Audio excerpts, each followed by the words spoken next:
Hello दोस्तों, नमस्कार। आप सभी का स्वागत है आपके YouTube channel NMS score plus में। दोस्तों, आज के वीडियो में हम मेगा छात्रवृत्ति परीक्षा से संबंधित भारतीय संविधान से संबंधित प्रश्नों को लेकर आए हूं, जो कि एग्जाम में इस तरह के प्रश्न बार बार पूछे जाते हैं। तो चलिए दोस्तों, शुरू करते हैं। आज का जो पहला प्रश्न है, संविधान सभा का गठन किसके सिफारिश पर किया गया? तो संविधान सभा का जो गठन था वो किसके सिफारिश पर किया गया था? लॉर्ड माउंटबेटन योजना, क्रिप्स प्रस्ताव, कैबिनेट मिशन या अगस्त प्रस्ताव? तो दोस्तों, इसका राइट आंसर जो हो जाएगा वो कैबिनेट मिशन ऑप्शन जो है सी राइट आंसर कर लेंगे। कैबिनेट मिशन की सिफारिश पर संविधान सभा का गठन किया गया था। अगला जो प्रश्न है, कैबिनेट मिशन भारत कब आया? तो कैबिनेट मिशन जो है भारत कब आया था? तो कैबिनेट मिशन जो है 24 मार्च 1946 को भारत आया था। ऑप्शन जो है बी राइट आंसर कर लेंगे। 24 मार्च 1946 को कैबिनेट मिशन भारत आया था। अगला जो प्रश्न है, भारतीय संविधान की प्रस्तावना किस देश के संविधान से लिया गया है? तो भारतीय संविधान की जो प्रस्तावना यहाँ दिया गया है यह किस देश से लिया गया? ऑस्ट्रेलिया, फ्रांस, कनाडा या यूएसए? तो दोस्तों, इसका राइट आंसर जो हो जाएगा वो यूएसए से प्रस्तावना शब्द लिया गया है। अगला जो प्रश्न है, प्रस्तावना की भाषा किस देश से लिया गया है? तो प्रस्तावना की जो भाषा है वो ऑस्ट्रेलिया से लिया गया है। प्रस्तावना जो है यूएसए से लिया गया है और प्रस्तावना की जो भाषा है वह ऑस्ट्रेलिया से लिया गया है। अगला जो प्रश्न है, झंडा दिवस किस तिथि को मनाई जाती है? तो झंडा दिवस जो है 22 जुलाई को मनाई जाती है। 22 जुलाई को झंडा दिवस मनाया जाता है। नेक्स्ट जो प्रश्न है, उद्देश्य प्रस्ताव को किसने पेश किया था? तो उद्देश्य प्रस्ताव को पेश किसने किया था? डॉक्टर भीमराव अंबेडकर, पंडित जवाहरलाल नेहरू, सरदार पटेल या एम.एन. जिन्ना? तो दोस्तों, इसका राइट आंसर जो हो जाएगा वह पंडित जवाहरलाल नेहरू हो जाएंगे। पंडित जवाहरलाल नेहरू ऑप्शन जो है बी राइट आंसर कर लेंगे। अगला जो प्रश्न है,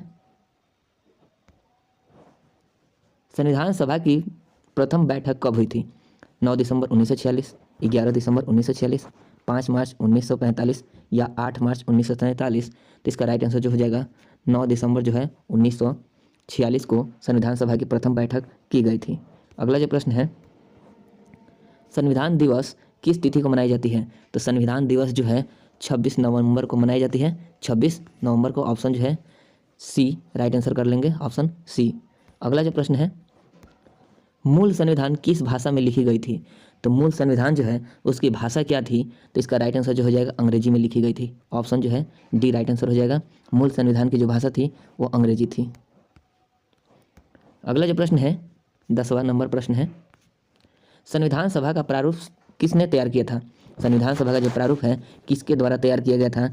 जेवी कृपलानी, के.एम. मुंशी, बी.एन. राव या सरदार पटेल? इसका राइट आंसर जो हो जाएगा वह बी.एन. राव के द्वारा तैयार किया गया था। बी.एन. राव ऑप्शन जो है सी राइट आंसर कर लेंगे, ऑप्शन सी बी.एन. राव। अगला जो प्रश्न है, संविधान सभा द्वारा भारतीय संविधान को कब अंगीकृत किया गया था? तो संविधान सभा द्वारा भारतीय संविधान को कब अंगीकृत किया गया था? तो इसका राइट आंसर जो हो जाएगा वह 26 नवंबर 1949 को अंगीकृत किया गया था। 26 नवंबर 1949 को। अगला जो प्रश्न है, कैबिनेट मिशन के अध्यक्ष थे, तो कैबिनेट मिशन के अध्यक्ष कौन थे? सर स्टेफोर्ड क्रिप्स, एवी अलेक्जेंडर, पैथिक लॉरेंस या चार्ल्स मेनन? तो इसका राइट आंसर जो हो जाएगा वह पैथिक लॉरेंस हो जाएगा। राइट आंसर पैथिक लॉरेंस जो है कैबिनेट मिशन के अध्यक्ष थे। अगला जो प्रश्न है, संविधान सभा में महिलाओं की सदस्य संख्या कितनी थी? तो संविधान सभा में महिलाओं की जो सदस्य संख्या 5, 10, 15 या 20? तो इसका राइट आंसर जो हो जाएगा वो 15 हो जाएगा। ऑप्शन सी राइट आंसर कर लेंगे, 15। अगला जो प्रश्न है, कैबिनेट मिशन के तहत संविधान सभा में सीटों की संख्या कितनी निश्चित की गई थी? तो संविधान सभा में सीटों की संख्या जो है कितनी निश्चित की गई थी? इसका राइट आंसर जो हो जाएगा 299, 389, 268 या 395? तो इसका राइट आंसर जो हो जाएगा वो 389 ऑप्शन जो है बी राइट आंसर कर लेंगे, ऑप्शन बी। नेक्स्ट प्रश्न जो है, पाकिस्तान के लिए पृथक संविधान सभा कब गठित की गई थी? तो पाकिस्तान के लिए एक अलग संविधान उसका सभा कब गठित की गई थी? 26 जुलाई 1947, 24 मार्च 1946, 22 जुलाई 1947 या 15 जनवरी 1947? तो इसका राइट आंसर जो हो जाएगा 26 जुलाई 1947 को पाकिस्तान के लिए एक अलग संविधान सभा का गठन किया गया था। अगला जो प्रश्न है, संविधान सभा चुनाव में मुस्लिम लीग को कितनी सीटें प्राप्त हुई थी? तो संविधान सभा में मुस्लिम लीग को कितनी सीटें प्राप्त हुई थी? तो इसका राइट आंसर कर लेंगे हम 73। ऑप्शन जो है डी राइट आंसर कर लेंगे, ऑप्शन डी। नेक्स्ट जो प्रश्न है, संविधान सभा चुनाव में कौन सी देशी रियासत के प्रतिनिधित्वों को भाग नहीं लिया था? नहीं, संविधान सभा चुनाव में कौन सी देशी रियासत जो है के प्रतिनिधियों ने भाग नहीं लिया था? जम्मू कश्मीर, सिक्किम, जूनागढ़ या हैदराबाद? तो इसका राइट आंसर जो हो जाएगा ऑप्शन जो है डी, हैदराबाद के प्रतिनिधियों ने संविधान सभा चुनाव में भाग नहीं लिया था। अगला जो प्रश्न है, संविधान सभा का गठन कब किया गया था? तो संविधान सभा का गठन जो है कब किया गया था? तो यह जुलाई 1946 में किया गया था। अगला जो प्रश्न है, झंडा समिति के अध्यक्ष कौन थे? तो झंडा समिति के जो अध्यक्ष हैं वह डॉक्टर राजेंद्र प्रसाद, डॉक्टर राजेंद्र प्रसाद को झंडा समिति के अध्यक्ष नियुक्त किया गया था। अगला जो प्रश्न है, संविधान सभा की प्रथम बैठक में कितने सदस्यों ने भाग लिया था? तो पहली बैठक में 207 लोगों ने भाग लिया था। नेक्स्ट प्रश्न है, संविधान सभा के अस्थायी अध्यक्ष किसे चुना गया था? तो इसका राइट आंसर जो हो जाएगा सच्चिदानंद सिन्हा को अस्थायी अध्यक्ष चुना गया था। ऑप्शन जो है बी राइट आंसर कर लेंगे, सच्चिदानंद सिन्हा को संविधान सभा के अस्थायी अध्यक्ष चुना गया था। नेक्स्ट जो प्रश्न है, संविधान सभा के संवैधानिक सलाहकार थे, तो संविधान सभा के संवैधानिक सलाहकार जो है BN राव को चुना गया था।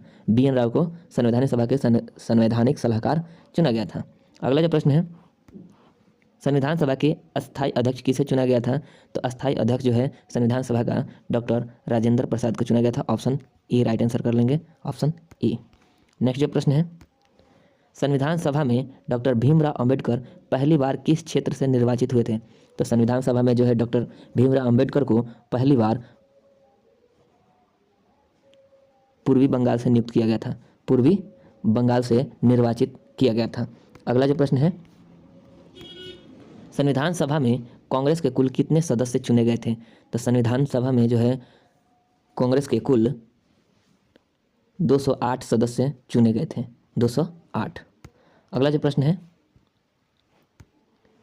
डॉक्टर BR अंबेडकर ने भारतीय संविधान की आत्मा किसे कहा है? तो डॉक्टर भीमराव अंबेडकर ने भारतीय संविधान की आत्मा जो है किसको कहा है? मूल अधिकार को, प्रस्तावना को, राज्य के नीति निर्देशक तत्व को या संवैधानिक उपचारों के अधिकार को? तो इसका राइट आंसर जो हो जाएगा ऑप्शन जो है डी राइट आंसर हो जाएगा, संवैधानिक उपचारों के अधिकार को भारतीय संविधान को आत्मा बताया गया है। अगला जो प्रश्न है, संपूर्ण संविधान कब लागू हुआ? तो संपूर्ण संविधान जो है कब लागू हुआ था? तो 26 जनवरी 1950 को। अगला जो प्रश्न है, भारतीय संविधान को तैयार करने के लिए कुल कितनी समितियां गठित की गई थी? तो भारतीय संविधान को तैयार करने के लिए जो समितियों की संख्या थी वह 13 थी। अगला जो प्रश्न है, प्रारूप समिति के अध्यक्ष कौन थे? तो प्रारूप समिति के अध्यक्ष जो है डॉक्टर भीमराव अंबेडकर थे। Option B C right answer कर लेंगे, ऑप्शन सी। नेक्स्ट जो प्रश्न है, प्रारूप समिति में कुल कितने सदस्य थे? तो प्रारूप समिति में जो है सदस्य की जो संख्या थी वह 7 थी। अगला जो प्रश्न है, भारतीय संविधान की आत्मा कहलाता है, तो भारतीय संविधान की जो है आत्मा किसे कहा जाता है? तो प्रस्तावना को कहा जाता है। भारतीय संविधान की जो आत्मा होती है वो प्रस्तावना होती है। अगला जो प्रश्न है कि प्रस्तावना में पहली बार संशोधन कब किया गया था? तो प्रस्तावना में पहली बार जो संशोधन हुआ था वह 1976 में हुआ था, 1976 में। अगला जो प्रश्न है, संविधान के प्रारूप पर कितने दिनों तक बहस हुई थी? तो संविधान के प्रारूप पर बहसों कितने दिन तक बहस हुई थी? तो इसका राइट आंसर जो हो जाएगा ऑप्शन सी 114 दिन हुई थी, 114 दिन, ऑप्शन सी राइट आंसर कर लेंगे।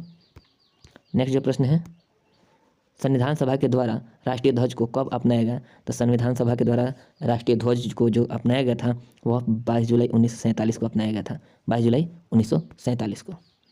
अगला जो प्रश्न है, संविधान सभा द्वारा राष्ट्रगान को कब अपनाया गया था? तो संविधान सभा द्वारा राष्ट्रगान को 24 जनवरी 1950 को अपनाया गया था, 24 जनवरी 1950 को।